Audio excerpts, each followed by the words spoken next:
Okay, we're ready when you are. All right, let me see if I can share my screen.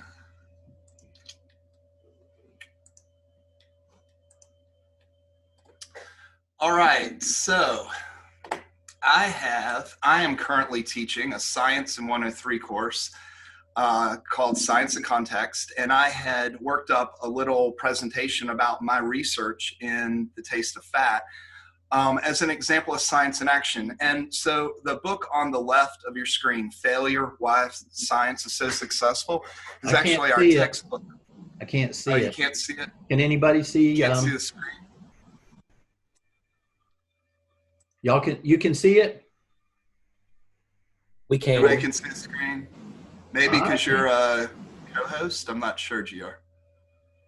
Okay. Try it again. What? This is wild. I can't see it. Go to the top. Let me see if I can do something here.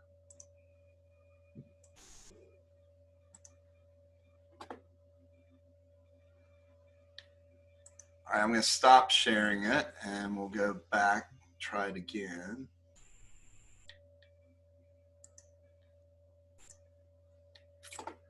All right, I'm sharing it now. Any luck, Dr. Davis? I don't see it, but if everybody else can see it, go ahead with it, and I will. Right. I will have it recorded. Yes. We'll have it recorded. Yeah, it should be recording. Okay. Anyway, long story short, we're focusing on this book by Stuart Feinstein called Failure, because in reality, and he's a neuroscientist and actually studies smell, olfaction, and he's written two books, one called Ignorance, How It Drives Science, because really his premise is what real scientists do is search around in the dark for answers. So really we're mucking around in a bunch of ignorance trying to figure out where the truth lies. And it's very difficult to get at that. And more often than not, you're going to fail rather than succeed in this process. And it's important for the lay public to know that science isn't, oh, I have a question and I'm going to develop this scientific method and then go to the lab, run an experiment, and boom, it's successful and I have this answer. It just doesn't happen that way. So anyway, I'm going to sort of explain this in the context of all the failures that I've gone through in my lab. And we have had some successes along the way, fortunately. All right, so in general, my area of research focuses on how taste drives feeding behavior.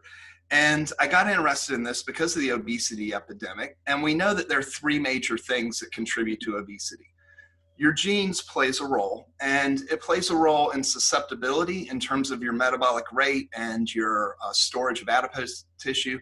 But if we look at clinical obesity, only 5% of obesity is actually caused by specific genetic mutations or genetic deficits.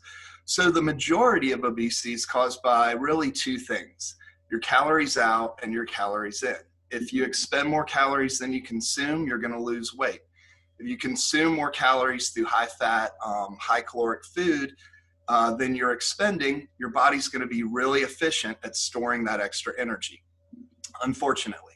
So if we know this, and everybody knows this, then why do we continue to eat these high fat foods like these McDonald's French fries, right? Everybody knows that's not the healthiest choice that you can make, but we still like to eat them. And if you ask anyone in this group why you like to eat that, you're all going to say because they taste good, right? They taste good. And so the number one answer, why do you continue to eat food you know isn't the healthiest food for you, is because of palatability, right? So that leads to the natural question, well then, does fat have a taste? And historically, in the taste research field, fat has been relegated to a role in texture. They say, well, it gives mouthfeel. Or it has caloric value, so you get post-ingestive feedback, and that makes food more rewarding. However, in cooking, if you ask chefs, they'll all tell you that fat appears to enhance the taste of foods. And in fact, if I were to give you a plate of sugar and a bowl of Crisco and ask if you'd like to eat those things, you would say No, to either of those, right? Probably. Not the most palatable, but if you were to mix them together and get this frosting, which is essentially all frosting really is, then most of you would dip your finger in that and take a taste. It's pretty tasty stuff. So the common experience is that there is a taste component to fat. All right, so if that's the case, as a scientist, you want to start at the beginning and say, well, if we're going to say something has a taste, there have to be chemicals in that compound, in that fat, that interact with receptors on the tongue in order to generate a signal from the tongue to the brain, a taste signal. So if we look at what fat is, lipids are triglycerides, which are 3 fatty acids bound to a glycerol backbone. And we have an enzyme in our mouth, in our saliva, called lipid lipase. And so the first question it was, could lipid lipase dissociate these fatty acids so that they could maybe be the chemicals that then interact with the tongue? And I know I'm going kind of fast, and it looks like everybody's trying to take notes, but I know that we're recording this, and so I'm not going to really slow down too much. I'll apologize in advance for that. So Kawai and Fushiki back in the early 2000s did a really important study where they took triolein, triglyceride with 3 oleic acid components bound to it. And they put this on a rat's tongue, and they were able to measure the dissociation of those fatty acids. And within 1 second of being placed on the rat's tongue, about 1.5% of the fatty acids were dissociated. And that broke out to about 53 millimolar concentration of oleic acid, and that's going to become important later. So write that down, 53 millimolar was produced in 1 second when it was placed on the rat's tongue. So that would suggest that, yes, these things could be floating around on our tongue and have the ability to interact. Around the same time, a guy named Tim Gilbertson started to get interested in this. And so we wanted to find some candidate chemicals to test. So you just saw that Kawai and Fushiki used triolein. We don't eat triolein very much. We do eat corn oil a lot. And so if we say, well, what are the glycerides, the fatty acids bound to that glyceride in corn oil, it turns out that the majority of them are a fatty acid called linoleic acid. 52% of those fatty acids bound in corn oil are linoleic. 31% are oleic. So between linoleic and oleic acids, that covers over 80% of the fatty acids found in corn oil. So those look like really good candidates, because you can't just take corn oil and use that as a taste stimulus. It has smell components, it has texture components that I already talked about. So if we want to say that these things are producing a taste sensation, we really want to isolate the chemical, linoleic acid or oleic acid, and show that those chemicals can interact with the taste system to produce a signal. All right, so as I mentioned, around this time, this guy Tim Gilbertson was taking taste receptor cells out of the rat's tongue, putting them in a dish and sticking an electrode in them, and then putting these fatty acids on the taste receptor cell and measuring the currents inside the taste receptor cell. And what he found was, when he did that, there was a particular potassium channel that was being blocked and preventing potassium from leaving the taste receptor cell, which in theory, in this isolated taste receptor cell in this dish, could lead to depolarization, release of neurotransmitter, action potentials going to as a taste signal to the brain. And so this is some of Tim's early data, and he identified the particular potassium channel that was involved. And here on the left-hand side, you can see that when he put the fatty acid on, it blocked the outward potassium current. Here it's blocking the outward potassium current. And if you were to inject current into that cell and add the linoleic acid increases the depolarization of that cell, right? So this, if you think about, this is the plate of sugar and this is the lard, right? Now when we mix them together, we get a bigger depolarization, we get a bigger stimulus that could then be more palatable perhaps. All right, so here's a picture of Tim, and he knew that there were a bunch of G protein coupled receptors in other tissue that were able to be stimulated by different fatty acids. So he wanted to know, well, could these G protein coupled receptors also be present in the tongue? And it turns out that he did a lot of molecular work to show that, yes, these G protein coupled receptors are also found in the anterior and posterior parts of the tongue. And so that's what you see up at the top of the screen.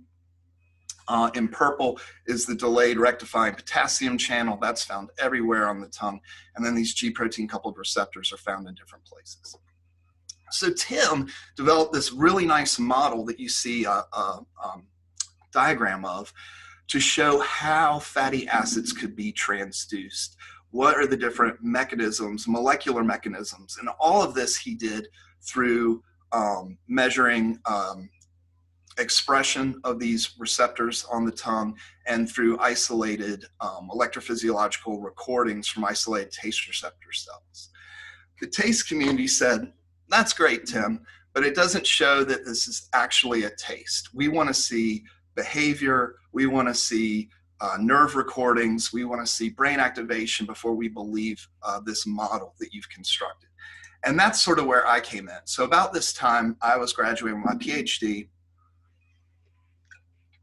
I came to Wofford and was starting my research lab, and I was really interested. I was friends with Tim. I was really interested in his model. He wasn't well equipped to do the behavior, and I said, you know, that's something I know how to do. So can we develop an animal model to show that these fatty acids actually do get recognized by the taste system and can influence behavior? And so there are two questions that we wanted to ask first. Do fatty acids affect the ingestion of other tastings?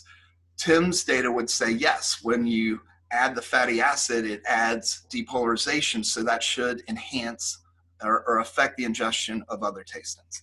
And then the second question that we wanted to know was if they do enhance other tastings, can they be detected just by themselves in absence of other tastings? And so those are the two questions that I'm going to sort of walk through our research model on. This is our apparatus that we used. It's called the Davis rig. It was named for Jack Davis, who invented it at Florida State. And on the upper right, you see a video. There's a rat in there, and you're going to see that shutter open.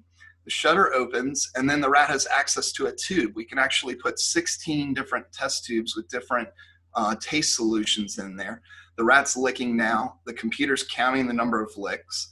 And then the shutter will close, and the stimulus tray can then be programmed to move to the next stimulus. So this gives us a way to measure rats' licking responses to a whole bunch of different taste stimuli. All right, so we started this out in the early 2000s, about 2002. And failures, I don't know if I go as far to say as failures, but what you have to understand with science is no one had ever done this before. So we didn't know the right concentrations to choose. We had an idea of the right stimuli with linoleic and oleic acid, but just figuring out the methodology took us about 2 to 4 years. And it wasn't really, we presented some data at conferences in 2003 and 2004. You can see some of my early students there. But it took us another 2 years before we got publishable data, successful data. And so when we talk about failures in the lab, every failure you learn something through. And so you always want to try and fail better the next time. So here's where we ended up, where we were actually able to be successful. Here you see licking responses to 2 sweet stimuli, sucrose and glucose. And just like you, when we give a rat increasing concentrations of sucrose, they lick more. The sweeter you make it, the more they want to consume it. You can make it weak enough that they don't want to consume it. Then what we wanted to do is put linoleic acid in the solution with the sucrose, and based on Tim's theory, that should increase the palatability of the sweet stimulus. And that's exactly what we found. So this is linoleic acid, and you can see with sucrose at the low concentrations, the licking has gone up as if that less sweet concentration now tastes more palatable to that animal. We saw the same thing with glucose. Again, when we talk about sort of failures of how to do science, you notice we don't see anything at this low concentration, and we don't see anything at this high concentration for glucose. We only see the effect on the middle ones, and that's because it's a subtle effect. And here we're really getting a ceiling effect where the rats can't lick any faster.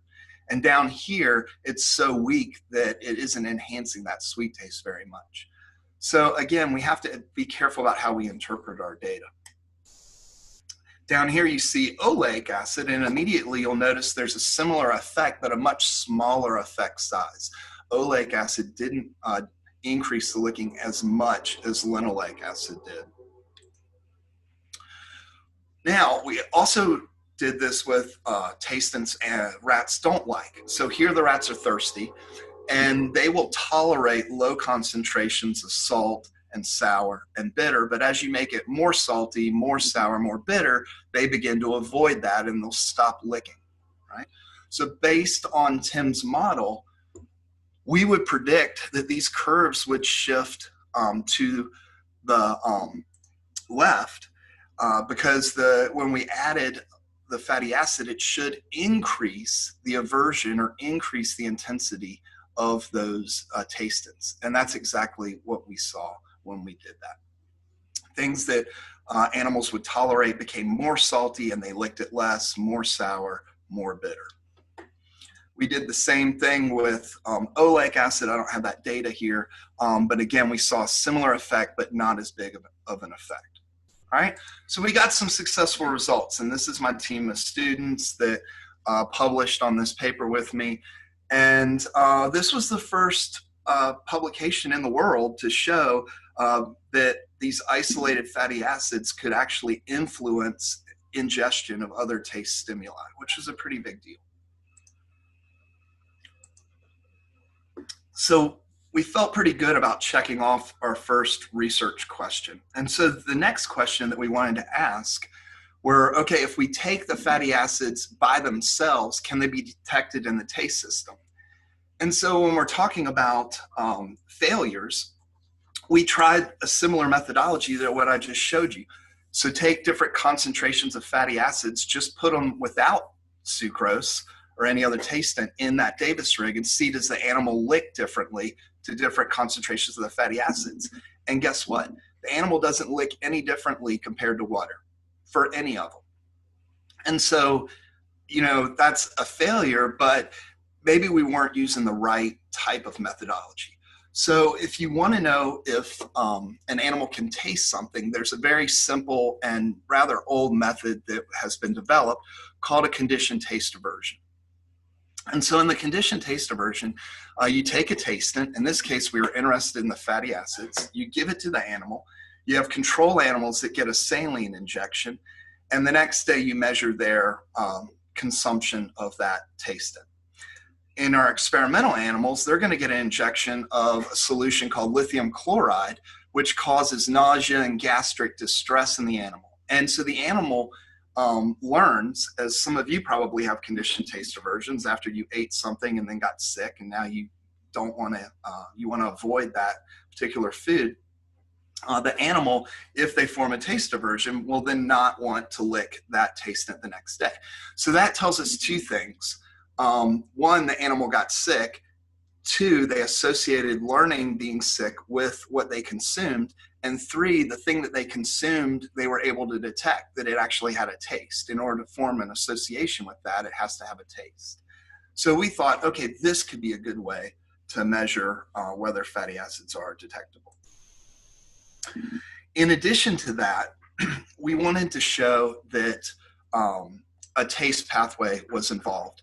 And so there are three nerves from the tongue to the brain, two primary ones that innervate the anterior part of the tongue. That's called the chordotympany nerve. It is the nerve receiving information from taste buds in the anterior 2/3 of the tongue. And the glossopharyngeal nerve, which is innervating the posterior 1/3 of the tongue. And so in addition, we said, okay, it'd be great if we can show a taste aversion. In fact, spoiler alert, we'd already kind of done that with some 2-bottle preference testing earlier. But we wanted to show, okay, in order to really show that this is a taste, if we come in and we cut one of these nerves, let's come in and eliminate the chordotympany nerve. that should impair the animal's ability to form a taste aversion if there's a signal going through that taste nerve, that afferent pathway. So our first experiment, we made the animals sick to linoleic acid. We used 88 micromolar. Oh, I forgot to mention that. In our first experiment, I didn't point out our concentration that we were using. We were using 88 micromolar linoleic acid. And what, I know you can't answer me, but what was the number that I told you to remember from Kauai's study? In 1 second, 53 millimolar was produced. So we're well below the amount, the threshold, the amount of fatty acids that could be generated in the tongue, and animals are able to respond to them. So we made the animals sick to 88 micromolar linoleic acid. And then the next day we tested them. And so here on the left, you can see our control animals didn't get sick. They're licking maximally to all the concentrations. But our animals that got sick are avoiding 88 micromolar linoleic acid and twice that concentration, 176. However, at 44, they don't avoid it. So we could possibly interpret that as 44 maybe is below their detection threshold. They can taste it at 88 and they avoid it. They can't taste it at 44, and so they don't avoid it. So we thought that this was pretty good success. Now, we did the same experiment with oleic acid in different rats.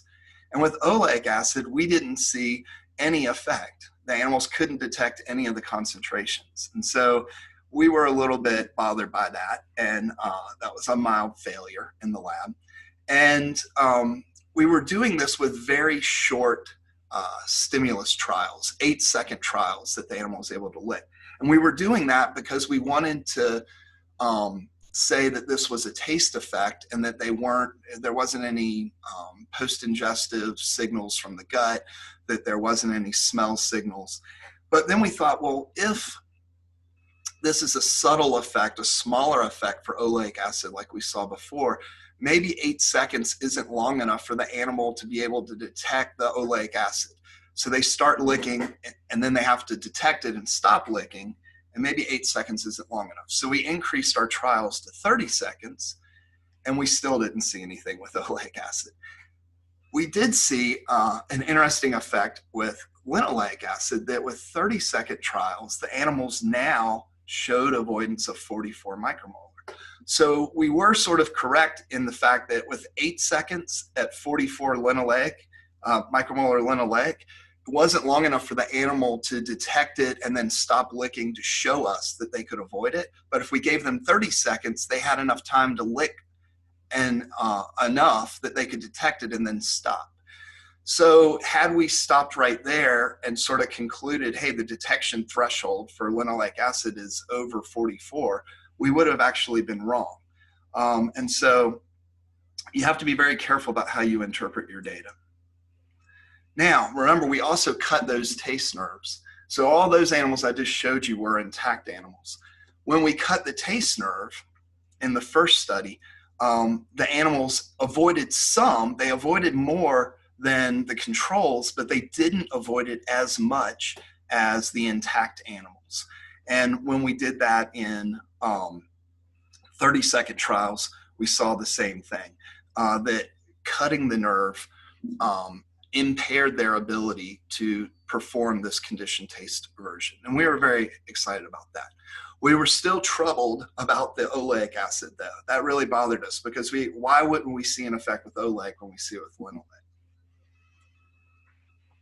Sticking with our premise that maybe oleic acid is a weaker stimulus, we thought, well, one reason they wouldn't show a taste aversion is if they actually didn't learn a taste aversion. So when we paired, the oleic acid was so weak that they didn't associate it with getting sick. So one way to fix that is to do repeated trials. So we went back and paired linoleic and oleic acid on 3 consecutive days with getting sick. So to really just say, if you don't form a taste aversion after getting this 3 days in a row, then you probably aren't able to taste oleic acid.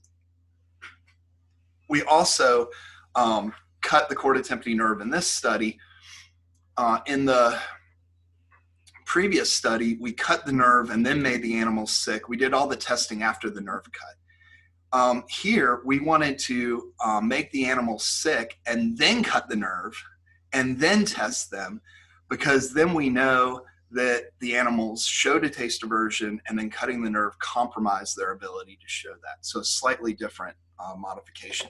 And with linoleic acid, again, we see a nice effect. Here, we also went a lot lower because we were trying to show a threshold for detection. And so they did not detect linoleic at 2.5 or 5 micromolar, but they did show aversion at 20. And that's after 3 days of pairing it.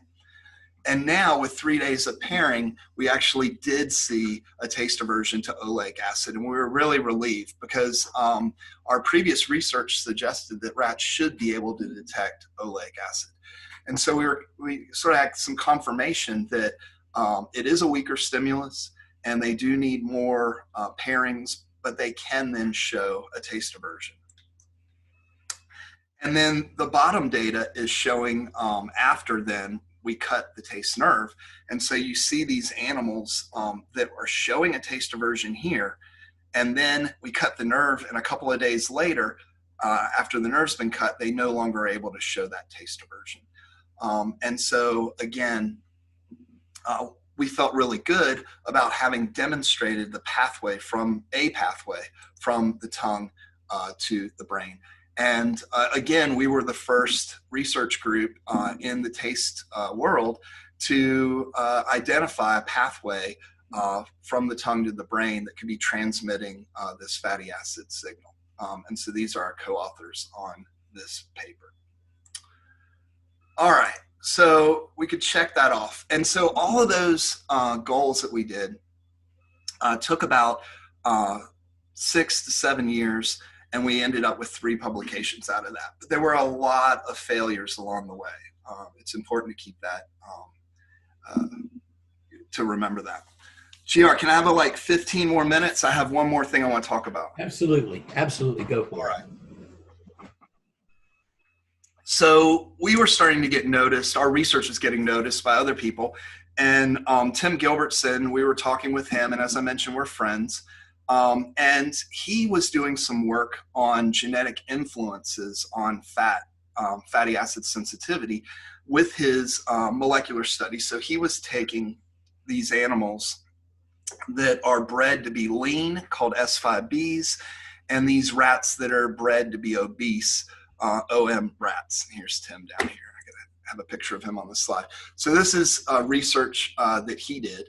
And he was then taking taste receptor cells from the lean rats' tongues and the obese rats' tongues, and he was seeing differences in their ability to detect fat. And in fact, if you give them a choice of a protein or carbohydrate or high-fat diet, the lean rats prefer the carbohydrate diet, and the fat rats prefer the fat diet. The obese rats prefer the fat diet more. And he was seeing some similar things in the taste buds. So he said, hey, if I send you some of these animals, do you think you can run your behavioral tests? I think it'd be a great collaboration. And that's an important thing. Often we think about science and science labs and competition, and certainly there is competition, but collaboration is so much more powerful when you do that. All right. So we wanted to ask what the genetic influences were with these 2 strains of rats, and we were interested in male and female differences as well. We had always used male rats before, and so we wanted to know, okay, well, if we use female rats, do males and females have similar sensitivities to fats? So we're replicating our previous study, and we're using linoleic acid because it's an easier study to use, easier tastant to use. And the top graphs are showing you the obese animals. The bottom graphs are showing you the lean animals. And so we made them sick. And on day 1 of testing them, there were no differences between them. They all avoided the tastant. And so, you know, we thought, okay, well, is this a failure? And we thought, well, that's a pretty strong aversion they have. And so in taste aversion theory, if we want to know, if we keep giving the animal the taste and not making them sick, right, that's called extinction. Right? And so if we were to test them over a course of several days, the aversion should get weaker, and maybe we would see some subtle differences as it got weaker. And it turns out on day 2, we did start to see some separation between the males and the females. And if we overlay these, there's actually a difference between the fat and the lean rats. On day 3, they pretty much have stopped avoiding at that time. And so extinctions pretty much happened, and so we didn't see those effects. So we chose to focus in on this day 2 data to explore the differences between the strains and the sexes. And so if we take just the animals, go back a slide. If we take just the animals that got sick, we're going to take our controls out of the picture and look at their avoidance on day 2. You can see that within the strains, the females were always more sensitive than the males were. And if we look within the sexes, the fatty animals, the obese animals, were more sensitive, showed a stronger aversion than the lean animals. Right? So females show stronger aversion, and we interpret that as more sensitive, that it's to that chemical. And the obese animals appeared to be more sensitive as well, which matched up with what Tim was seeing very nicely. And so we were able to publish that data as well. Oh, this is another experiment, and I don't want to get too much into this, but we also did where we placed those animals on regular chow or high-fat chow. And it turns out that your experiences eating high-fat foods actually influences your sensitivity to those fatty acids. So if we take the lean animals that weren't as sensitive and put them on a high-fat diet, here's them on a regular diet, here's on a high-fat diet, they actually become more sensitive to those fatty acids. So your experience with how much fat is in your diet may actually influence your ability to taste, your sensitivity to the fatty acids. All right. So again, we had 2 papers that we published out of that, collaborations with Tim and his colleagues out in Utah. The last thing that I want to talk about, and so sort of, it seems like we've had a lot of success here. We've demonstrated a lot of research to show that these rats can taste fat, that it influences their ingestion of other chemicals, that their experience consuming high-fat diets influences their taste abilities. But the taste community is still very resistant to change. It's very hard to change the status quo. And so they were accepting of our data, but then they put the caveat, yeah, but that's in rats, and humans are different than rats, and humans don't have the same lingual lipase that rats have. And humans' taste maybe is organized slightly differently. And so they still were not really accepting that fat could be one of the primary taste categories. So neither Tim or I do human research. So that was sort of a difficult roadblock for us as scientists to overcome. But a friend of ours, Rick Mattis at Purdue, does do human research. And so he said, all right, well, that's a question I can answer. Just like I said, the behavioral questions were something that I could do here at Wofford. And so what he was able to demonstrate in human studies is that linoleic acid could be detected in humans at a threshold of about 1 millimolar linoleic acid.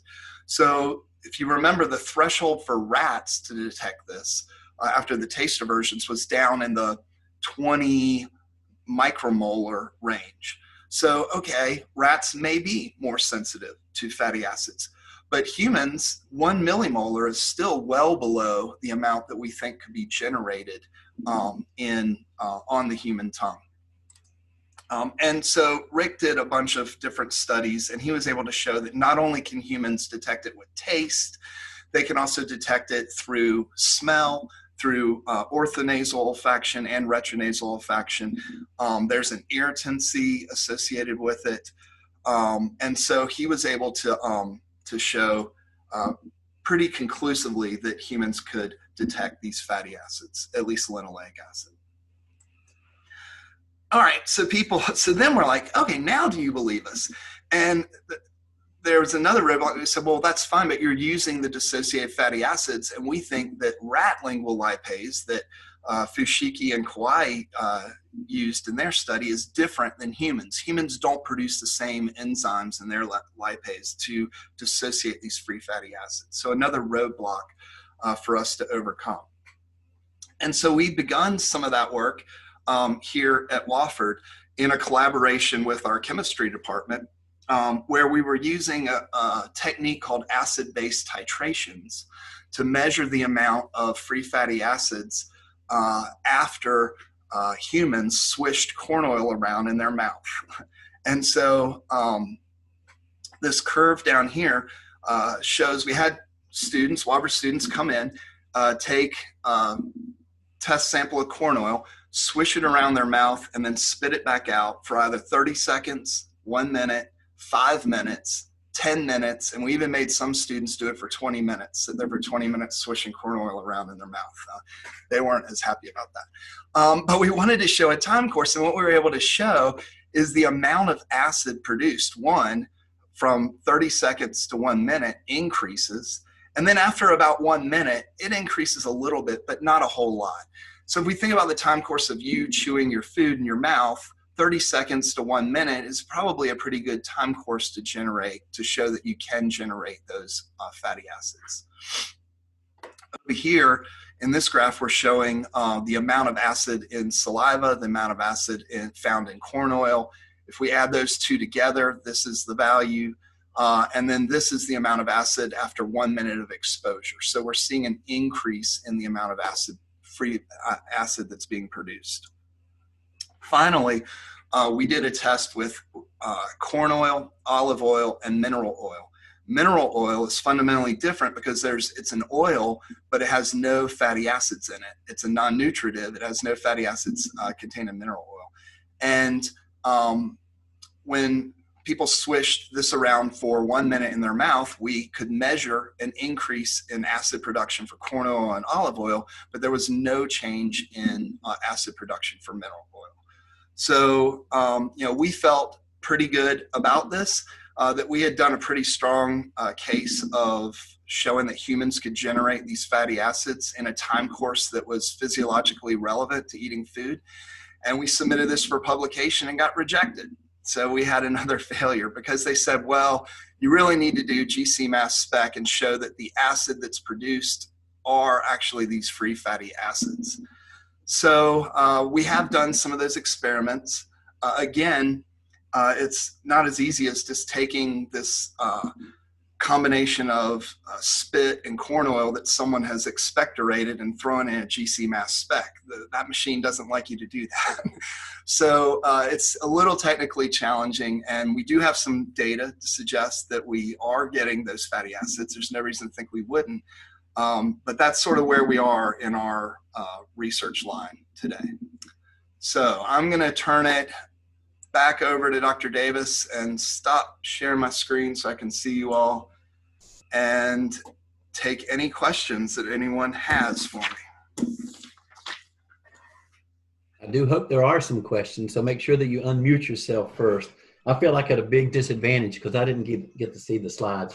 So I did get about 5 pages of notes. So I could have emailed them to you, GR. I didn't even think about that. I didn't know this wouldn't work this way. So if you would email them to me, that would be great.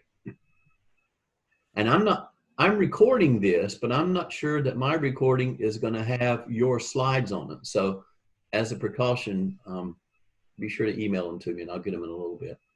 Absolutely. Yeah, that would be a shame if it didn't happen. All right. So questions, no questions. Threw a whole lot of information at you in a short period of time. I'm sorry about that. Walker, is that a hand up? Okay.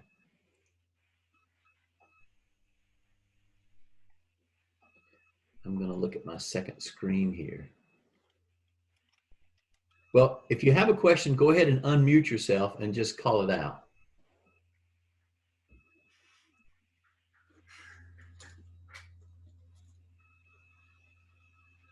I was talking to a singer-songwriter friend of mine during this epidemic, and he's been doing some live streaming shows from his backyard.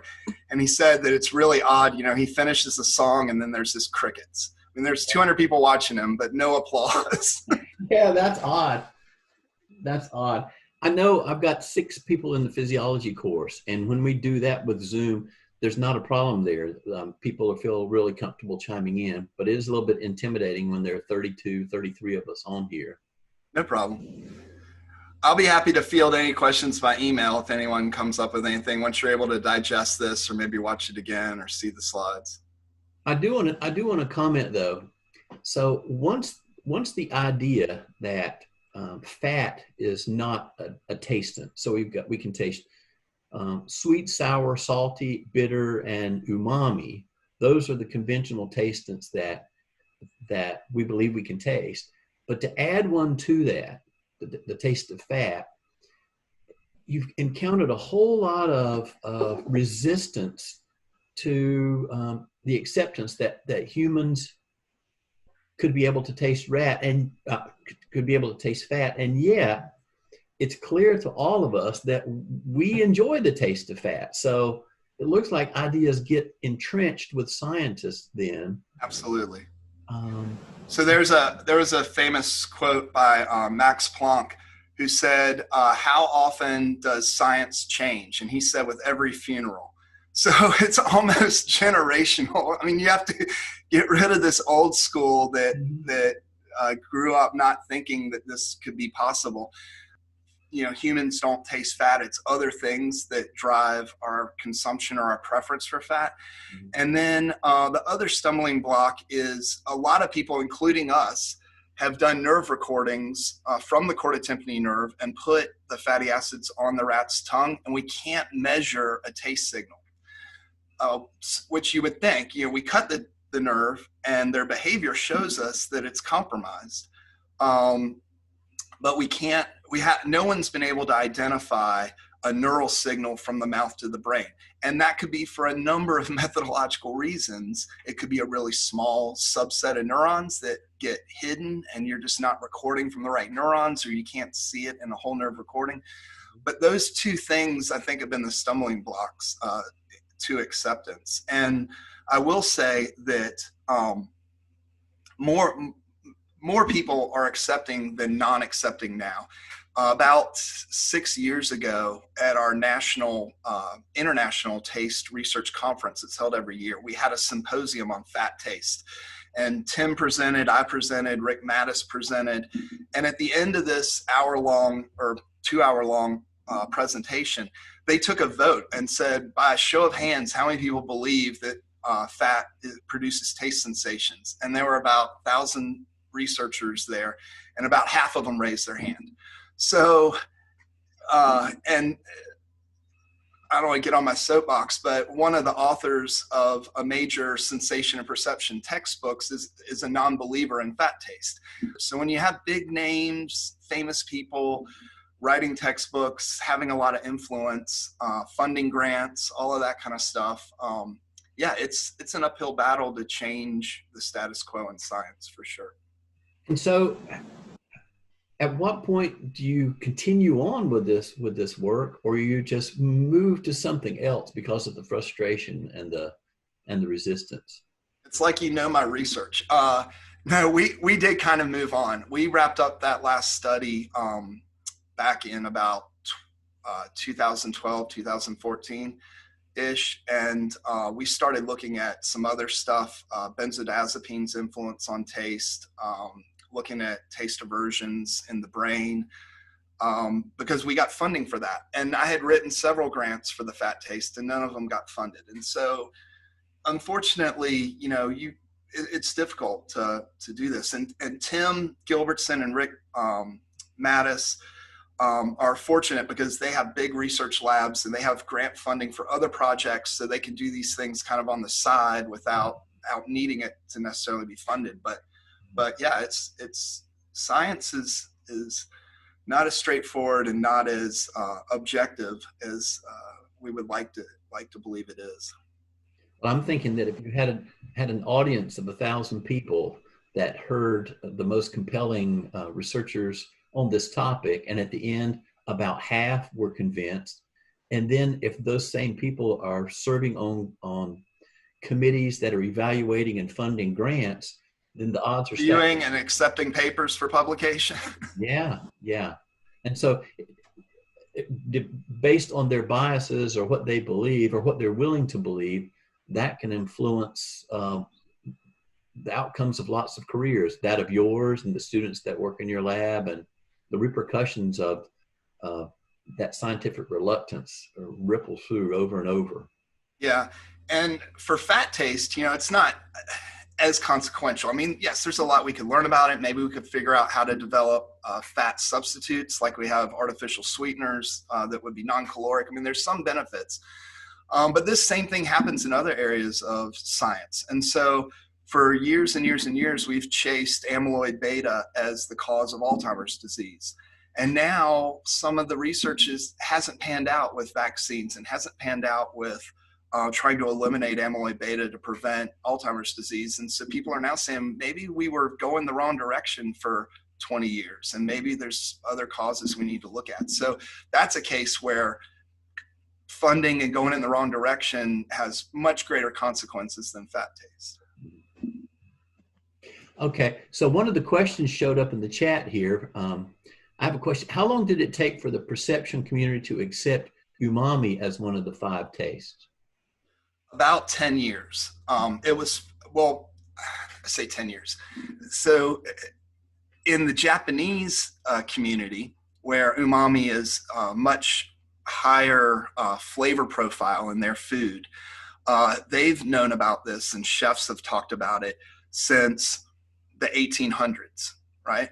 But it wasn't until 1980 when a Western scientist identified the transduction mechanism for umami, and then was able to show a taste signal to the brain, was able to show activation in the brain, that it was actually incorporated as an official taste. So the Asian scientific community and the Asian cultural community had been treating that as one of the 5 basic tastes for 100 years before it ever appeared in Western textbooks or science. Mm-hmm. And that question that came in on the chat, that might be a good way for you to generate questions. If you just type in your question over on the chat, and then I can pass those along to Dr. Pittman. I'll give you a few seconds to do that. Can I ask a question? Absolutely, Anna. So this might seem dumb, but I'm 100% serious.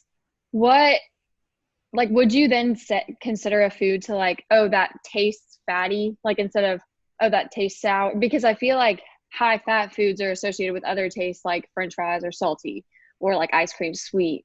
So then would you distinguish other foods as being that tastes fatty, if that makes sense? Yeah, no, that's a great question. No, I think that you're correct. The primary influence of fat is to enhance other tastes. And we rarely would, consume straight fat. If you put corn oil in your mouth, there's a taste associated with that. I mean, you can try corn oil and olive oil, and there's a different taste between corn oil and olive oil. And that's because there's different concentrations. There's more oleic acid in olive oil and more linoleic acid in corn oil. And so I would say if you wanted to say that's a fatty taste, you would have to just be having fat by itself, right? So, and not many people are going to put corn oil or olive oil in their mouth as a food. I mean, it's not, so maybe fat isn't a pleasant taste by itself, but in combination with other tastings, it can enhance them. Thank you. That makes sense. I'm thinking about it from an evolutionary perspective, and I'm somehow it always comes back to what I remember from the safaris in Southern Africa, in that lions and cheetahs and hyenas, when they make a kill, they tend to eat the muscle, but they also go straight for the liver and for fatty tissue.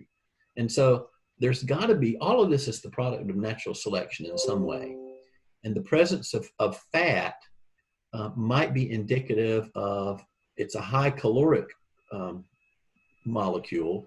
And so it contains a lot of energy. Liver contains a whole lot of protein. And I could see why predatory animals would eat the liver first and would fight over the liver. You got any thoughts about the evolution that's driving the perception of fat and these other tastes? Sure. I mean, I would, based on our research, I would say that taste is one of many factors that could contribute to the selection of fat over non-fat food.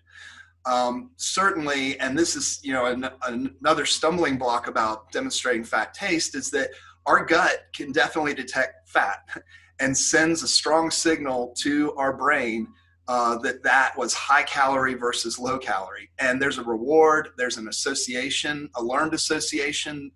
And so all of our research, the reason we use that Davis rig and the reason that we use very short stimulus trials is to avoid having those signals come from the gut. So any changes we say are driven from signals from the mouth and not from the gut. And so again, you have to be real careful about your challenge there. But so in the lab, we're trying to do everything to minimize smell, texture, post-ingestive feedback, and just isolate taste. But in the real world, all of those things are going to contribute to that. So smell and taste are going to drive your initial consumption.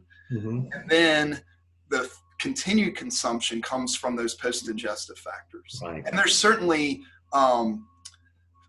fat transduction in the gut through those G protein coupled receptors, sending signals that you ingested fat back up to the brain. I mean, that's where Tim found those candidate G protein coupled receptors. So. Mm-hmm. Okay. Well, if there are no more questions, let's signal our appreciation by thumbs up or applause or something. I know it's silent, but yeah, wave and thank you, Dr. Pittman. We appreciate it. No problem. Y'all stay safe, be well, follow all the guidelines. I'm sure Dr. Davis is telling you that too. But I want to see everybody back here for graduation if you're a senior, or back here next fall. Okay, so be well. All right. Thank you so much. And go ahead and email me those the PowerPoint. Thanks. I will. All right.